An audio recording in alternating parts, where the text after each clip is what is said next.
Welcome to Agents Coaching Agents with Bill Cafferata and Ian Lobas. I'm Bill Cafferata from here in Austin, Texas.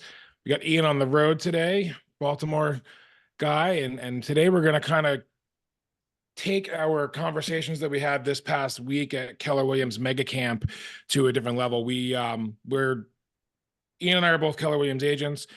This is not a recruiting pitch. This is not a sales pitch for Keller Williams in any way. It just happens to be that we are, and we all spent a lot of time together this week, learning and growing together. And we were with Phil Jones, who wrote the book Exactly What to Say, who was the keynote speaker both at Mega Agent Camp as well as our KW Young Professionals Advance. We had some great conversations, did a lot about scripting, and in today's new real estate environment, it is vital that we know exactly what to say, when to say it, how to say it, to get through these conversations so that we can all be the best versions of ourselves in life and in business. We're coming into a skills-based market, and if we aren't on top of our game, we're going to get blown away. And those of us that are, and if you're on this call here, we have a huge room today. You are, because you care and you want to make sure that your business is ready to roll. So Ian has a different little bit of a twist on how he does this, because his scripting process can take you through almost any objection, the way he structures it. So we're going to kick this off structurally. He's going to teach a little bit, go through this process. We'll take some notes, and then we'll kick it off and do a mastermind and kick some scripting back and forth and get some practice in and work on some objections. So, Ian, tell us about yourself today. How you doing, buddy? Oh, I'm great. Just exploring Dutch country, PA, and I'm going to be my destination in like 2 minutes. So for those of you that don't know me, I'm Ian Lobas. I don't know anything about real estate. I've never sold anything in my life. I don't know anything about scripting, and I'm not sure why Bill has me here. So we'll all learn together, I guess. Just kidding. I'm just kidding. Don't anybody drop off. Don't. You can't take a joke. Relax. No, I've been a top producing agent for a very long time, and I started in 2012. I was top producer within 3 months. Sold 9.5 million my first year, got addicted to it and just kept rolling. But what I realized is that I didn't like selling real estate because I didn't think that it was making a difference in anybody's life. I felt very replaceable doing that. And I'm almost definite from the thousands of agents that I coach every year that somebody on this call is like, I feel like that too. I feel like anybody could do my job. I don't know what my unique value proposition is. I don't know what value I really add besides like the opening a door and writing a contract. And so I started learning about the business build side, systems and processes. Anybody else severely ADD on this call? Or am I the only one with Bill? Yeah. Probably the whole room. Probably 90% at least. Yeah. So I realized that my ADD was massively hindering me because all I wanted to do was just go out and talk to people and like just be busy. But my introversion and my introvertedness didn't like that at all. So I would lose energy really, really fast. And so I knew that I had to change up my ways in order to maintain success and be sustainable in this business. So I really started studying systems and processes very, very deep. And I decided that I was going to teach myself how to do this at a very high level and not make any excuses like, oh, I'm really ADD, I don't do that, or I don't, whatever. So the more I learned, the more I taught. And as I taught at my KW office, literally anything I learned, I went back to that week and I taught it just to make sure that it held me more accountable to actually learning it and not just going and sitting in a room and kind of listening, but zoning out and looking at cars or looking at houses or something. So I would go teach it, and then I started to master it, and then people started asking me like, hey man, I need your help with this. Hey, what do you do with this? How's your stuff so simple? And look, I get the whole limiting belief thing where it comes to like, hey, learn the model that works and then you can do your own thing. All my bold instructors would teach me that, and I said, you know what, fuck it, I'll just do it. I'll learn everything KW has. I'll memorize every script. I'll memorize every single thing in that red book. And then I'll weigh it out with what I'd like to do, and I'll put my own spin on it. So everything that we're going to discuss today and any other time you're on here learning any of my methods, which are not the best, they're not perfect, but they're really freaking effective and they work really well especially for those of you that want simplicity. And so I just learned simplicity at a very high level, a very efficient level. So one of the most favorite things I have to do today is I love building curriculum. I love building systems. I love building processes. I love the details. I love like data analyzation. I taught myself all that. I hated all that stuff. I didn't do any of that. And I taught myself that because I wanted a business that was sustainable and I wanted to help other people, which I felt was more of a value proposition than being another real estate agent. So the stuff that we're going to go over today is very, very, very, very simple. You're going to see it and you're going to go, it's too simple. It can't be that simple. KW script book is, you know, an inch thick. Well, you can make your choice. That's the best part. You can make an educated decision with this information and the script books from KW and the Feeney script books, and you can go online and get any script book you want. The whole point, I want you guys to write this down. The whole point is you have to adopt a method that works for you. And then you have to adapt that. You need to say it again? You cut out. You said adopt a method that works for you, and then you cut out. Hold on. You're back. Say that again, Bill. You said you have to adopt. You need to adopt a method that you think will work for you. And you need to adapt that method to what will actually work. Because at the end of the day, you can have every script, every system, every process in the world. It doesn't matter if you're not going to work it, if you're not willing to do the work, if you're not willing to stay consistent, it doesn't matter how much you know or how much you think you know or how much you studied or how much you paid for this program or this. If you're not willing to work it, if you're not willing to make the sacrifices necessary to get out of your own way and actually move yourself out of being the bottleneck that's causing you the results that you want or don't want in your life, that's it. Like, you just have to make the sacrifice and be willing to do the work. So at this point, I want to jump right in. One of the things that I really want to harp on and press on is that you got to know how you communicate best. And you've got to know how to be a chameleon. And so I'm going to get into that in just give me like 2 seconds. I'm pulling into this parking lot. Where the heck are we?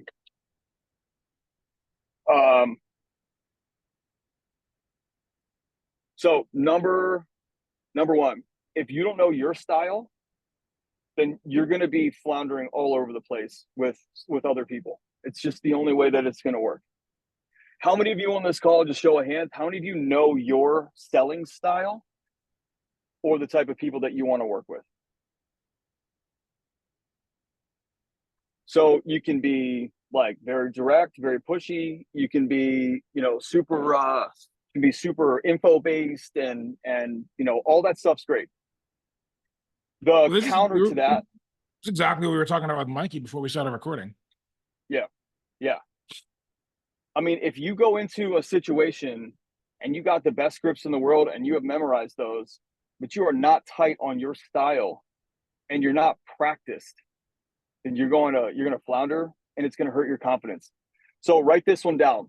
MIC. You're going to memorize, internalize, and conversationalize your scripts, no matter what you do. And today I'm going to teach you how to build your own, because that's what defiant people do. We say, fuck that, I'm not doing yours, I'm going to do mine. It's way harder, but I'm going to give you a structure that makes it way easier. So memorize, internalize, conversationalize. That means you memorize it like a robot, you internalize it in your way of speaking, and then you conversationalize it outward to, this is exactly how I speak. And I just speak in scripted format. So when you know your selling style and you know how you will go into a situation, and everything that you're doing is where you're comfortable, no matter how somebody, you know, throws you off or what they say or what happens, you're confident and you're comfortable because you've memorized, internalized, and conversationalized your scripts. You know your style and you know how to control a conversation. So the next thing, and this is something else that Mikey brought up earlier, the next thing that you must know is you must know the disc styles. At the very least, you must know disc. Because as you go into different situations, you're going to deal with different people. Like if you deal with a person like me, which is rare, a super high D that loves systems and data, it's rare. It's very rare. But if you go in and it's a super high D that doesn't have a lot of I, you're not making small talk. You better get to the point real fast.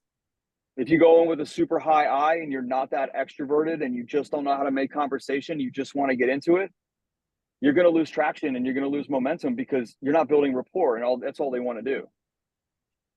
Then your S and C, if you don't do data, if you don't understand your systems and processes, which by the way, most people are only loyal to your systems and the way you do things, not you.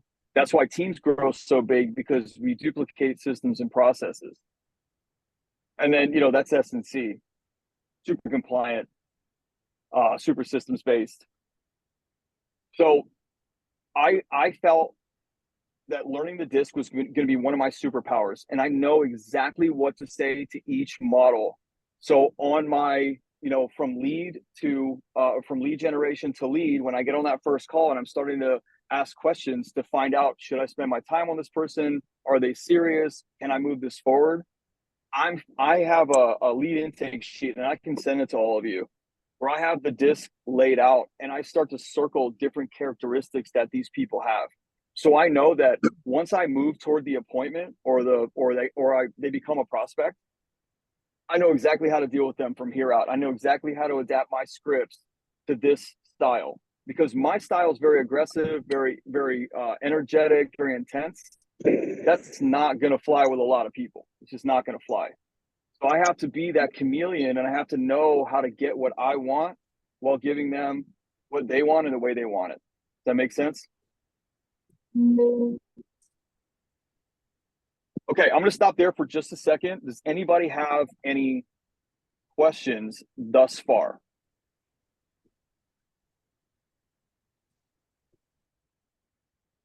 No. Okay. All good. So the next thing we're going to do is we're going to start to map out this structure. Super simple. There's literally nothing else to do, because once we have the structure, then the work begins. Okay, so there's two schools of thought on the structure. I want you guys to write this down. Bill's going to write it on screen. You can create a table on a Google Doc. You just create it 2 by 6. The first one is your 5 W's, 1 H, and the next one is two 6 vertical or 2 6 horizontal? 2 horizontal, 6 vertical. So the first one on the left side is who, what, when, where, why, how. Don't make it any more complicated than that. Because at the end of the day, with the industry standards tightening up and it being way more competitive for us, especially as buyer's agents, and I don't know what your market's doing, but like the Austin market is not a great market right now, and you got to be really on your game. You cannot be fumbling in your brain through 42 different scripts to figure out like what objection you should handle and how you should do this and why you should, oh, they went over there and how do I get them back? I don't believe you need to do that. And I've been at this game long enough. I've coached this long enough with thousands of agents. You don't need that. The more simple, the better, in my opinion. Okay, so your left side, who, what, when, where, why, how. Super simple, okay? That's that side. The other side of that is, write this all down. Grab this out, Bill. So you got needs, wants, desires, motivation, financial ability, and time frame. That's your 6. So all you have to do is just remember your 6. That's all you got to do. You have no scripts in there yet. You just have to remember your 6. Now, can anybody tell me what the most important one out of those 6 that I just gave you, needs, wants, desires, motivation, financial ability, and time frame, which one of those is the most important? Motivation. Motivation. Yeah. What's the next and most important? Time frame. Financial ability. Because they can't buy or sell. Yeah, there's no conversation, right? There's nothing. Now, here's what will move somebody into prospect territory, right? So here, I'm just going through this with you fast so we can open up and have a mastermind about this. We'll do this again. Don't worry. We'll go into depth with this again. I just want to give you the outline. So in your processes from lead gen to client, you've got this: lead gen, lead, prospect, appointment, client. And each one has a different trigger. From lead gen, like if 100 people come into your database and they clicked on Zillow, they're not all leads, they're impressions. And they all have like maybe a hand raise or a question. We need to figure out if they are an actual lead. A lead is like they're interested in doing something in real estate in some period of time, someday. And we just don't know what it is yet. The people we want to work with are the prospects. And so we use this script to move people from that lead to qualify as a lead and then qualify as a prospect. In every business I run, I have 15 different businesses, including a real estate brokerage down in St. Martin. And like in every single one, the time frame is what sets you in lead territory or graduates you over to prospect territory. So if you are working with 40 people that are 18 months out, they're not prospects, they're leads. Because you got nothing, you got no pipeline, right? You got an 18-month pipeline. You have no like 90-day or 60-day or 30-day pipeline. So I split my leads, anybody that's over 90 days. Like if somebody says, hey, I want to sell my house, we're definitely using you, in May when my kid gets out of school in 2025. Cool, not a problem. They're still a hot lead. They're a warmer hot lead. But if they said, hey, I want to sell my house before the end of the year or before Halloween, now they're a hot prospect. And prospects are who I give my time to. Prospects are who I move forward with. And time frame is what separates the lead from the prospect. Everybody understand that? So if somebody's between 0 and 90 days, they are now a prospect, and you are working them way harder than you're working a lead, because they're going to give you money sooner than any of those leads will if their time frame is out over 90 days. Especially with closing time, now you're out like 120, 150 days. I don't know about any of you, but I like getting paid in this business. So I don't want to put any time into people that are over 90 days. Now I'll put them on a drip and I'll contact them every once in a while, but I'm not gonna take you out to see properties. We don't need to do that. You're not ready. So when we're talking to someone who's raised their hand and said, I'm really interested in X, buying or selling, we have to start a process called priming and probing. Priming is the six areas that I just gave you, right? Just imagine that's like all across the ground, like digging for gold. Needs, wants, desires, motivation, financial ability, time frame. Probing is where you start to go across and you start to ask questions in each one of those categories until you hit a little gold vein. And then you turn and you probe into that hard. Because at the end of the day, you can use all the objections that everybody else gives you out in the world. But why not use their own information as the objection handler to their own objection? Does that make sense to everybody? Why not use the information that they've given you about their motivation, time frame, and financial ability when they object to certain things like signing by your agency or a listing contract or moving forward with a home inspection? It keeps it very tight and structured that you're not like, hey, Mr. Seller, have you ever been to an auction? Does anybody know this script, by the way? Have you ever been to an auction? Well, if you took a brand new Rolex and you bought it from a jewelry store that morning, and that afternoon you went to an auction and you put it up for auction, and you paid $5,000 for it, the receipt's taped to it, it's still in the plastic wrap. Do you think somebody would pay $5,000 for it? No. Why? Because it's an auction. Why is that? Well, I don't know. Well, it's because a salesperson isn't involved. So you definitely need a like that's a FSBO script. Like that has nothing to do with their needs, their wants, and what they're looking for from you. So although this script is very structured, it's customizable to every single person that you're sitting with without having a million different variables. You have 6. You just have 6. And what I used to do at a listing appointment or a buyer consultation is I would just sit there and my fingers would represent one of the 6, right? So I'd start on my left hand with 1, and that would be needs, wants, desires, motivation, financial ability, time frame. And I'd just have my hand on my leg and I'd bounce my finger up and down so that my ADD brain could stay focused on what they're talking about and know exactly where I was, right? And when we move categories, I'll just bounce the next finger, motivation. Okay, we're now on financial ability. Okay, let me ask you a couple of questions about your qualification. Do you have cash in the bank? Are you paying cash? Like, right? So at this point, like you're super powerful. And what does super powerful do? It brings you a level of confidence that you've probably never had before, because now You know what to say, when to say it. You're confident because it's in your own voice. You've memorized it, internalized it, conversationalized it. And then you walk into that thing. Like if I walk into a listening appointment now, my confidence is through the roof because I'm like, you cannot get out of my web that I'm going to spin. You cannot get out of this. You can tell me you're going to have another agent, you're going to do this. All I'm going to bring you back to is your information that you told me. That's it, right?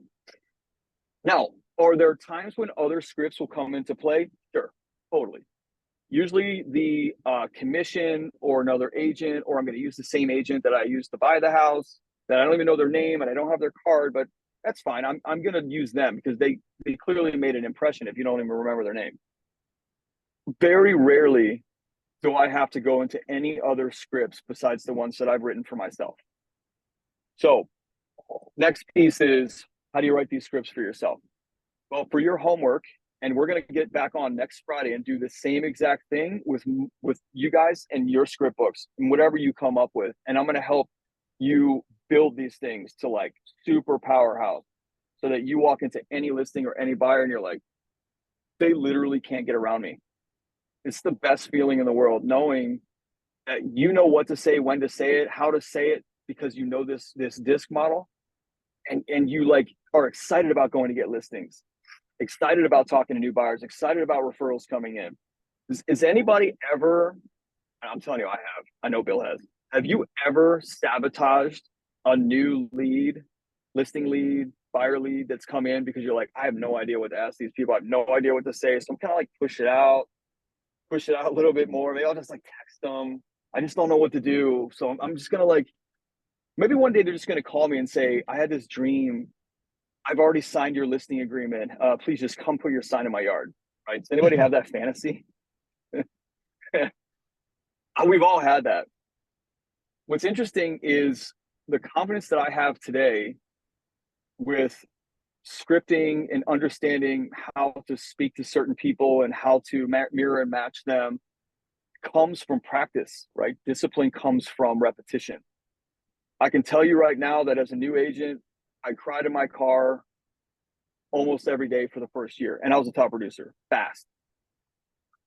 And but for my first my first ever listing appointments, I threw up outside of my car. I was so nervous. And the only thing I was nervous about was not knowing what to say or how to handle an objection, and just getting rejected and like kicked out and looking like an idiot, and then not making my business work, and then being a failure to my family, and then not having any money and living on the street, and then eventually just dying alone, right? That's our process that we go through. It's like all this shit, none of it's real. And then I said, I don't want to deal with that. Like, I want to be more confident. I want to be able to walk in and know that it's just a conversation that I have to steer, not object to, or not fight with a client about, or a potential client about. I'm here to help steer them in a great, maybe not, steer is not the right word. I'm here to help facilitate helping them make a great decision, regardless of whether they choose me. And in that is a ton of value for them, because I now only care about them and what they need and how I might be able to help them. I don't do a marketing presentation. I 100% would never talk about my brokerage ever. I don't talk about my brokerage today. I don't go on listing appointments, but I have some developers down in St. Martin. I say nothing about my brokerage. No one cares about my marketing. No one cares about my website. My business card is like little flop. I don't even carry business cards. I have a link tree. What they care about is that you care about them. That's it. And these scripts will show people that you care about them, because the questions that you're proposing are all about them. How many of you have heard an agent, on YouTube, or you've been with them, that like they are straight their own agenda, and the person has to fit into their agenda and what they want? You guys ever heard somebody spit that kind of shit? Yes, no? Just put a thumbs up if you have. I can't see everybody. It's not about you. It's not about your commission. It's not about the brokerage. It's not about your signage and your marketing. It's about them and their needs, their wants, their desires, their motivation. And when you can focus on that, people understand that you're authentic.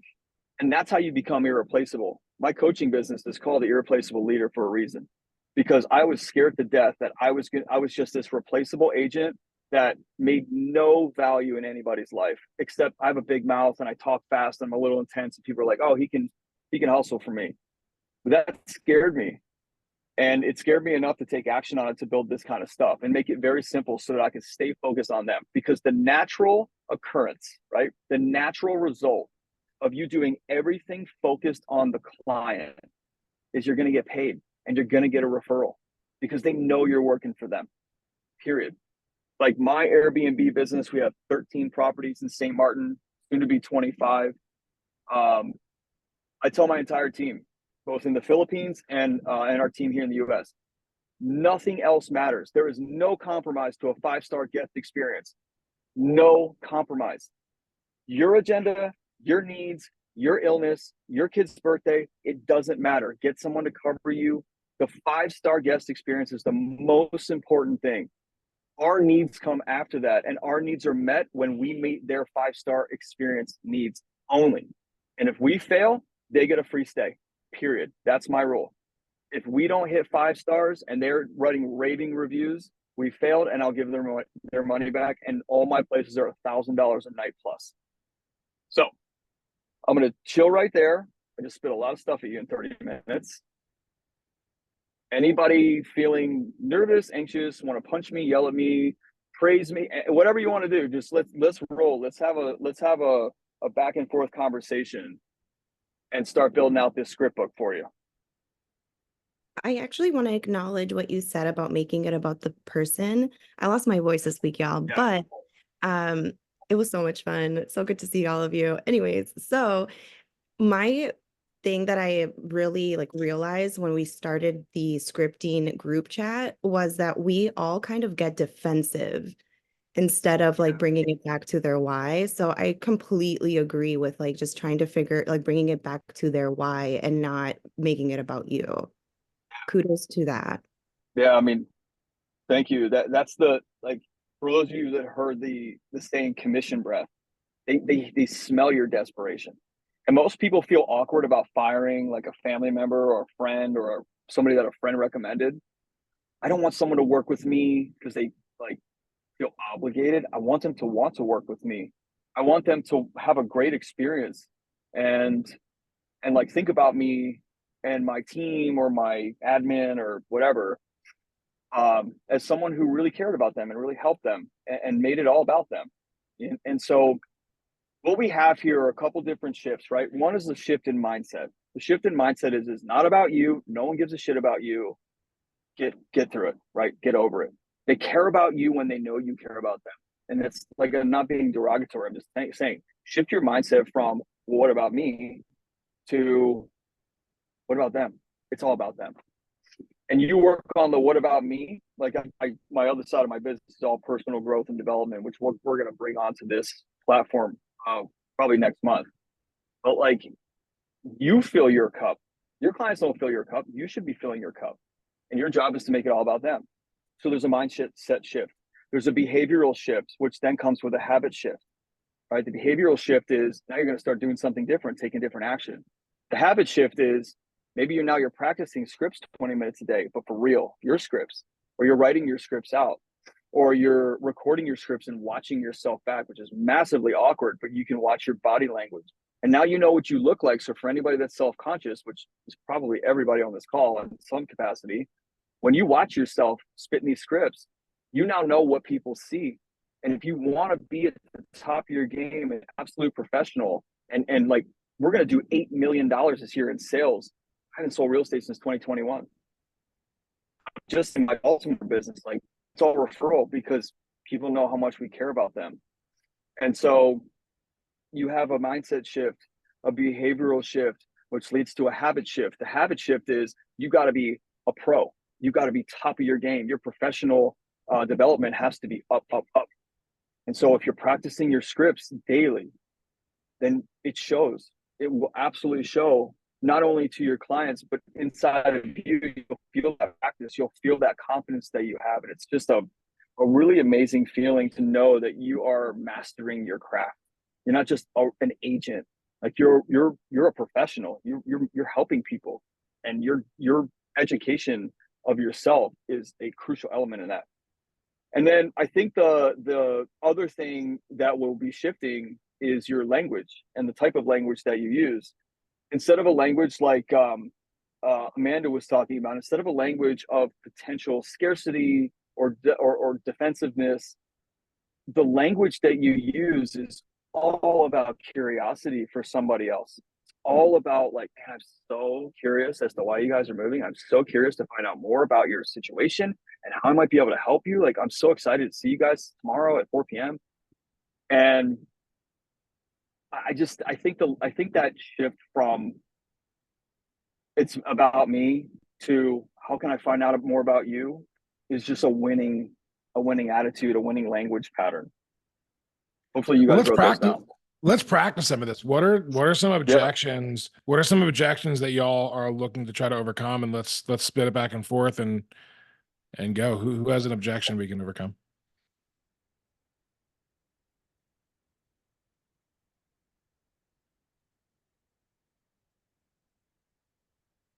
Somebody's got an objection. So I actually went through it for one of my listing appointments. I did, but I just want to see how you guys would have approached where we were talking about potentially having buyer's compensation built in. And they're like, can we just offer like start at 1 and not go all the way up to that other like a higher amount? So how would you get it so you start off at that higher amount to get it the most eyes and people actually desiring to put offers in? First and foremost, so we'll say apples instead of percentage. So like if I'm used to 2.5 apples for when I'm negotiating with my sellers, and they're like, hey, let's just offer 1, and if we need to, we might go up to that 2.5 apple mark. Yeah. So there's a couple things here. What's the number one thing I've been harping on like for the last 20 minutes? Knowing their personality and how you're going to approach it, and then knowing the 6 insights for it. Yeah, well, it's all about them, right? That's the number one thing. So it's all about them. So the mindset or the thought process that you're starting to go through when you're like, oh, fuck, nobody's going to see this property, nobody's going to show this property. First and foremost, the internet's the internet. I used to argue with people back in 2012 who were like, who's Keller Williams? There was a script for this.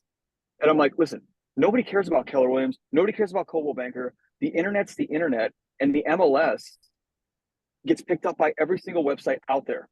Like, it's a syndicate site. It doesn't matter if I'm with KW or Coldwell or some rinky-dink brokerage. It's gonna get picked up. A new listing is gonna float up higher in Zillow than an old listing that's been on for 3 weeks. So 1, that's squashed. So don't worry about that. 1, 2, it is illegal for an agent to not show your property because of the amount of money that you're paying. So if you want to pay 1%, I'll bust my ass and get this property out to as many people as possible. By the way, the internet's going to take care of it for us. The internet will show your property to every single buyer out there. I think it's like maybe 15% of any buyers, and it might be less, actually bring a property to their agent. An agent actually brings the property to their buyers. The buyers usually bring the property to the agent and say, hey, I like this. I was looking on Zillow last night. I was bored at work. I was sitting in my car at pickup line. You guys have that, or are you taking all properties to your clients? I don't. No, you're spot on. Yeah. So first and foremost, if 1% is what you want to pay and that goes toward your financial ability or your goals or what you'd like to net, not a problem. Let's just discuss a couple things that might hinder us, but I'll see to it as the best of my ability that it doesn't hinder us as much as it would if you had an agent that was subpar. And then we start going through those things, right? I'm still talking about motivation. I'm still talking about financial ability. And I'm still thinking about time frame, right? The 3 most important pieces. Now, there's also needs, wants, and desires in there. So I'm going to cycle into all of these. So with that kind of thing, I'm like, cool. Is there a reason why? So this is your probing. So I only want to pay the 1%. Can we start there? Absolutely. If that's what you want, if that's what works best for you, not a problem, right? So now we're in maybe financial ability or motivation. And so I'll take motivation, right? And now we tip down and we go, okay, let's ask 6 questions, right? So that's the 6 by 6. So inside of motivation, inside of financial ability, inside of needs, inside of time frame, you're going to have like 6 to 50 different questions that you would ask. I would say 6 because it's easy to remember. So the first thing is, can you tell me a little bit about how you came to that conclusion or how you came to that decision? I want to know, because now what am I doing? I'm asking more from them. So the objection can be handled by the answer that they give me, right? This is pure, oh shit, I forget the name of it. It's from Chris Voss's book, Never Split the Difference. It's a calibrated question. So when a kidnapper says, I want $10 million in a duffel bag in the next hour, yes, well, how am I supposed to do that? And you get them to solve their own problem. So when you pose it back to them in question format, they feel almost obligated to answer you, but you're being so curious and authentic that you want to know, so I can help you, that they're going to give you that information back. And with that information, if they're like, well, fuck real estate agents, I just don't want to pay it. You're like, cool, I got it. I totally understand. There's a lot of bad agents out there. And if they're on the other side, which is like, well, we really don't have the cash. I mean, we're running really tight. Either way, that's their choice. And your job is to power through it and give them the steps that you're going to take to make sure that you can overcome whatever it is that they need you to do.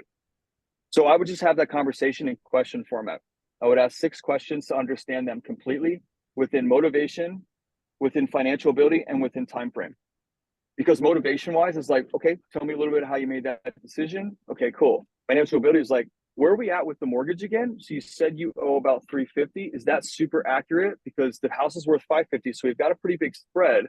Are you trying to like just milk every dime so that you can put it down on your new property? Like, give me a little bit of information about that. And then time frame is like, hey, so it is illegal for an agent to refuse to show your property based on the compensation that they're going to get.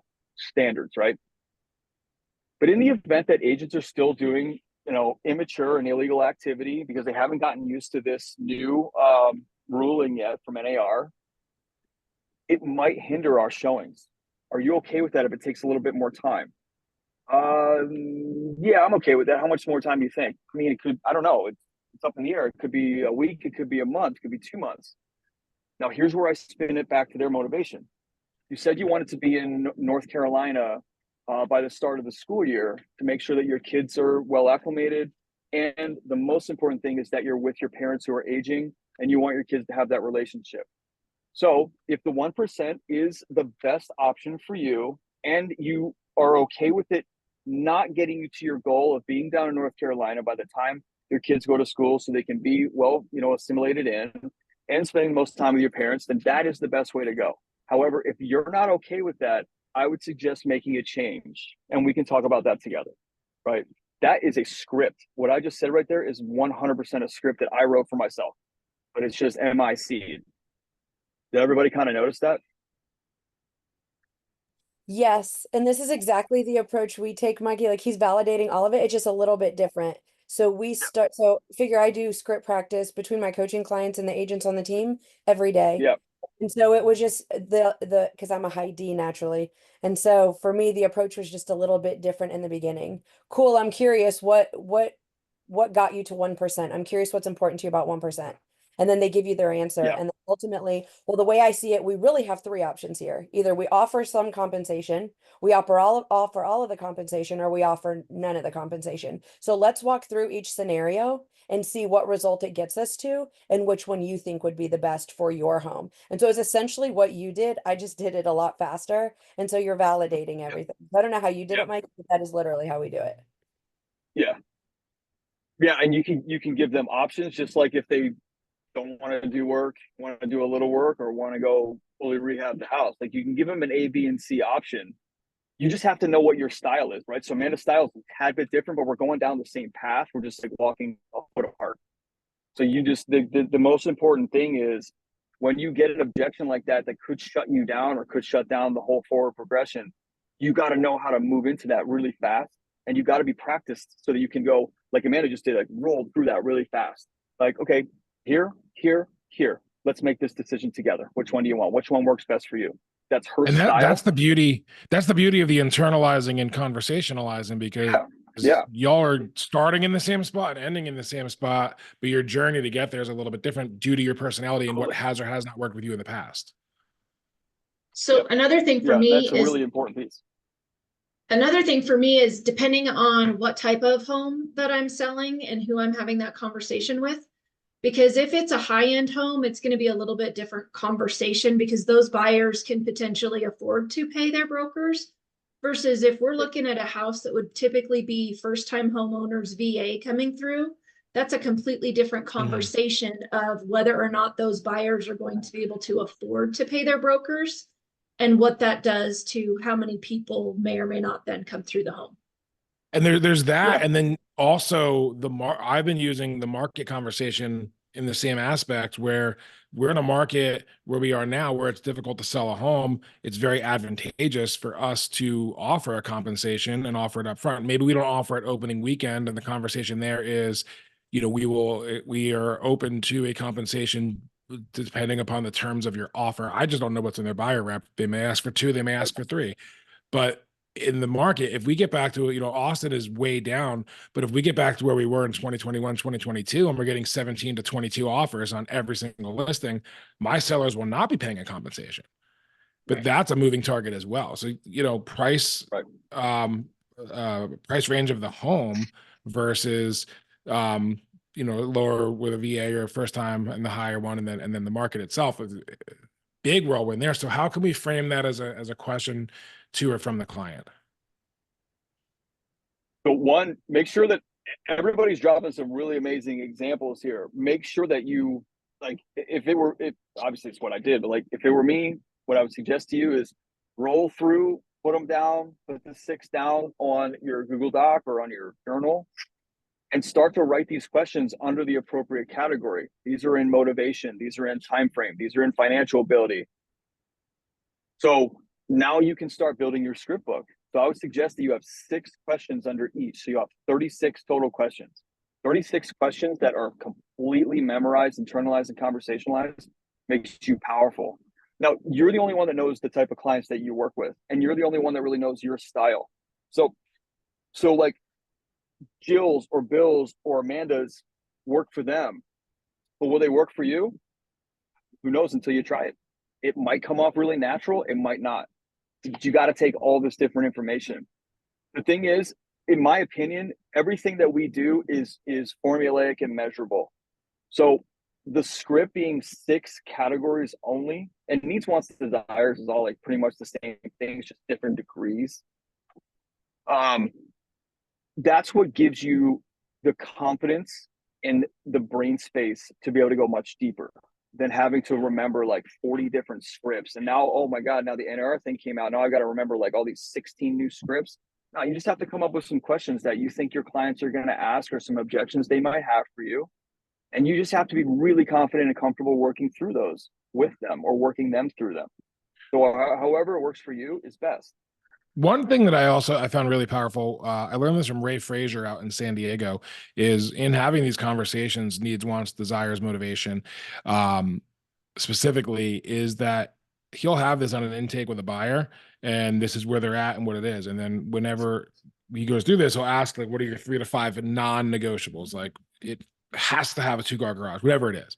And then you roll through that. Then, you know, the same way that you're using the motivation against their objections as an objection handler, you're also using that to hold them to a standard they put themselves at. So if they need a 2-car garage and now they send you a property with a 1-car garage, the question becomes, are we expanding the search to properties with 1 garage, or have your needs changed, or you still need a 2-car garage? Well, this one might work. It's like, but do you need a 2-car garage? Yes. Okay. So we're not going to see this property. It doesn't make sense for you. Yeah, you're right. But if we are, we're going to open it up. So you really are holding them to their standard there. So, Jill, I would love to know how you would handle that with the different price ranges and the properties. What would be your scripting there? So as far as that, the compensation? Yes. So on my, what I call a starter home, that, entry into the market, what I typically talk to them about is, this type of house, generally the buyers for this are going to be first-time home buyers with either an FHA or a VA loan. When we see those types of buyers, typically, especially in our market right now, where we are in a down market, plus interest rates are higher than they have been, a lot of them are coming with, barely able to put their down payment down, or they're using down payment assistance. They're going to be asking for concessions for closing costs. If they're going to ask for all that and need help with those things, how do you think they're possibly going to be paying their agent? Now, if their agent's doing it for a very small amount of money, how effective do you think that agent is going to be on the other end? If they don't have an agent on the other end, the chances of us getting to closing are going to be slim to none, because no one's going to be checking on their loan, making sure they're on track, knowing what to do with inspection. And we're going to end up back on the market, and we're going to waste days on market. Which is more important to you, getting to the closing table or netting more money to not pay compensation? So that's how I do that price range. And then there's also the thing in there too, where it's like netting more money. You might net less money on the deal, but now you didn't put yourself 2 months out. Exactly. Right. And exactly, what is the Yeah. cost, the cost for you to hold that property? Yep. Because if you're trying Holding to get costs. to someone else, if it's an investor getting rid of a rental property, he may have a different, obviously, situation. Then on my higher end things, because I've got a couple of those where, if they're balking at that, we talk about, when you sell this home, we're going to go buy you. Are you wanting to pay me my compensation when we purchase your home? Well, generally they say, well, no, the seller's paying that. Okay, but if you expect that seller to pay my compensation, why are you not paying compensation? Right. And it's, of course, that's like, oh, yeah, And so, that hits them real quick, because they don't want to have to pay it there. And I had a $2.5 million seller that we were having that conversation with, because he refused to pay any compensation. And I just said, what about the house that you purchased? And he said, well, I've never had to pay my buyer's agent. And I said, then why are you expecting everyone else to pay theirs? So those are just those conversations. And what we do with that is, we've also talked about on some of them of, okay, let's offer X, but honestly, let's wait and see what they write into the contract. I might be willing to pay more. I'm not going to cut it off. Here's what I'll offer. Let's have the conversation if they want more. And I think so. Everybody needs to grab that. Like, either they wrote it down really fast, or make sure you go back and listen to this transcript, because what Jill just dropped was pure gold. You cannot argue with that. It's a no or a yes, and you can go anywhere you want with that. You will not be stuck with what she just spit out. It was very good. Yeah. I think the biggest part is just keeping it real, like not beating around the bush and just like sticking to the facts, because a lot of people are afraid to like burn bridges or like to offend them by like being honest, and like that's why they hired us. They need us to be that neutral party that's going to bring them back to reality. We're in a new spot with comes this. in. Yes. With this new transition into a newer, way of doing things, but it is not business as usual, but in a sense, it is when you look at it this way, because I just asked her, what do you understand about the lawsuit? What have you heard? What do you understand? And a lot of times they're completely uninformed. And it's explaining to a seller, like, you never had to offer a 2 apple or a 3 apple compensation. You could have offered $1. The actual change in the lawsuit was that the MLS is no longer showing the compensation. So you could have at any point offered $1. Today you can offer $0. That's the difference. So is it in your best interest to offer a compensation to help get your home sold faster, or would you like to net the most money, but you potentially on the market longer? A lot of times they don't even understand what the lawsuit was, because they've just seen headlines and they say, oh, don't have to pay buyer's agents anymore. Mm-hmm. A lot of What times does that mean? agents don't even know what the lawsuit is. So how can we? Very true. Sadly true. Mm-hmm. Another piece of that is, so things are a little bit different. I'm in Colorado. I also start out when I ask them, let's talk about what you may or may not have heard in the news. What do you understand from it?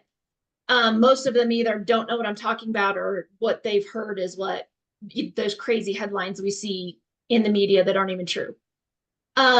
Another piece of that is that for Colorado, in some senses, it's business as usual because, so for instance, our contract has always said, and I take them back to the history of this and what the Missouri contract looked like.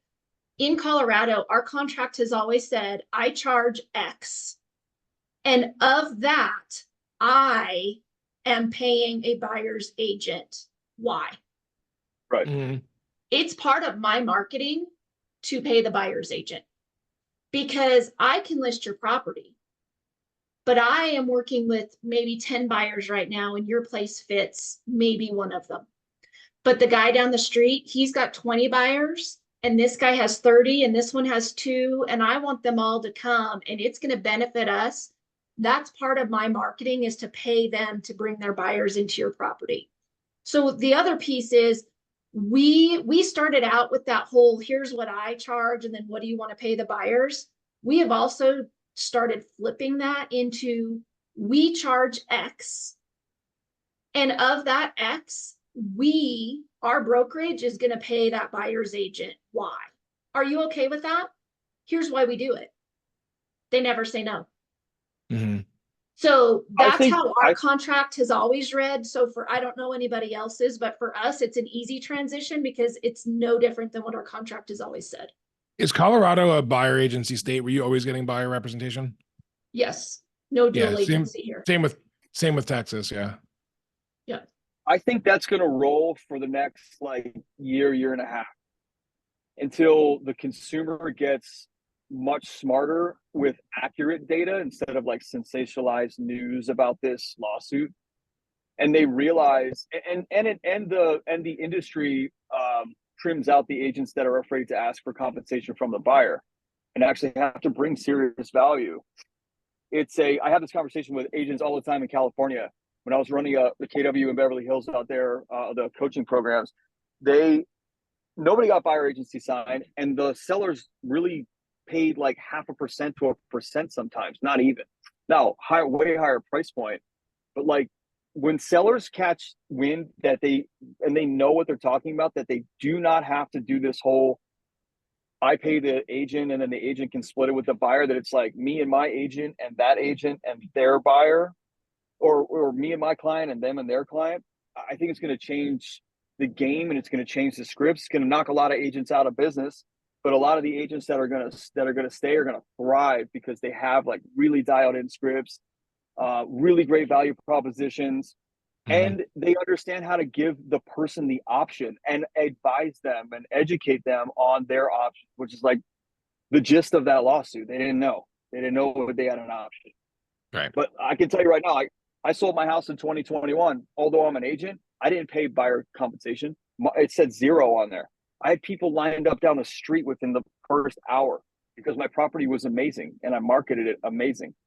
And it's funny because no one paid attention to it. So the guy that brought the buyer, his buyer came to my house, knocked on the door. I said, do you guys have an agent? Because if you don't, like, I'll just write the contract, blah, blah, blah. You can save a little money. Here you go. They had an agent. The guy didn't do anything. I wrote the contract. He didn't come to home inspection. I did all that work. At settlement, when he was reviewing the HUD, he's like, hey man, there's no commission on here on my side. I'm like, I'm not paying any commission. I said, 1, I didn't offer it, and 2, you didn't do anything. So why would I pay you commission for selling my own house? I sold my own house to your client. You don't even have buyer agency with them. And he made a big ass deal about it. All I did was pull up the MLS and I said, bro, it says 0 buyer comp. Like there's nothing, 0. It's 0. You didn't pay attention. It's not my problem. And it was a big deal. The brokers started talking what's fair and what's not. But I drove the point home. 1, it's fair because it's what I chose. And 2, it's fair because he didn't do his homework. He didn't pay attention. How was that on me? And now you have this lawsuit with me as an agent, but also as acting as a seller. I chose to not pay. So if he wanted to, he could have gone to his buyers, but he didn't because he was afraid. So those of us that are listing agents, that are experienced, that understand how to project and communicate our value and ask for compensation, that's what buyer agents are going to have to do now. They're going to have to step it up, and they're going to have to understand how to communicate their value and ask for compensation. And I think it's fantastic. because the consumer will benefit, because one, it's going to be a higher level of agent that's out there doing business. It's not just like random agents who just so happen to get their aunt and they're just walking them around and I'll just get paid by the buyer, by the seller. Don't worry. Like, you got to actually have to ask for your compensation, and it's going to knock a lot of people out, but raise the standard in our industry, which is awesome. If you're an agent who respects their time, is able to have conversations, understands their value, you're going to thrive in this market. Yeah, 100%. And it's a good thing for all of us. But we're just about out of time here, and we want to respect your time. It's 2 p.m. Central, but we are going to do this again next week. We'll have a lot more of the scripting back and forth now that we kind of got the baseline down through it, and we'll be able to do some more masterminding, and really excited for that. I will likely not be here. Ian will be carrying that one. I will actually be doing a 1-day trip flying to Philadelphia to go see Bruce Springsteen with my buddies I grew up with. So I will be in the air at that time. But yeah, we hope to see you guys back here again next week. Thank you for being a part of our Agents Coaching Agents community. And we are here to help. So if you ever need to reach out, you can find us on Facebook. And if you go to agentscoachingagents.com, you can find our Zoom links, our YouTube links for previous episodes, as well as a way to join the community. So we hope to see you there. And thank you for joining. Thanks, Bill. Hey, everybody. That was dope. Thanks, Ian. Of course. Have a good one. Ian, can I ask you a question before we hop off? What are your Sure. thoughts? I'm gonna Hang on, let me walk just and talk. Come on, let me just stop the recording. Yep, there we go.